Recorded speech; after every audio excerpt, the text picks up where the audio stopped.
Good morning to everyone. সকাল সকাল ভাবলাম ব্রেকফাস্টটা আজকে আমি বানাই, সেজন্য আজকে ঢুকে পড়েছি রান্নাঘরে। আর বেসন নিয়ে নিলাম, একটু কুমড়ো ছিল, কুমড়ো দিয়ে বড়া করবো বলে।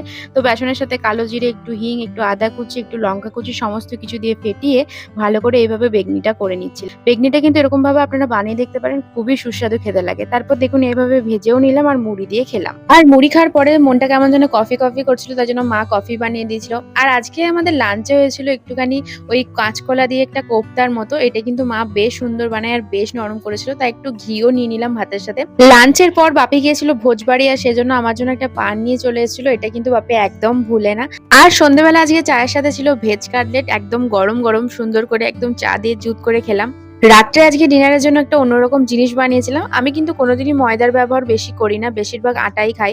তো আটার সাথে এদিকে ডিম দিয়ে, কাঁচা লঙ্কা কুচি, পেঁয়াজ কুচি সমস্ত কিছু দিয়ে আজকে সসের সাথে পরিবেশন করে রাত্রের ডিনারটা এইভাবে সেরে ফেললাম। টাটা।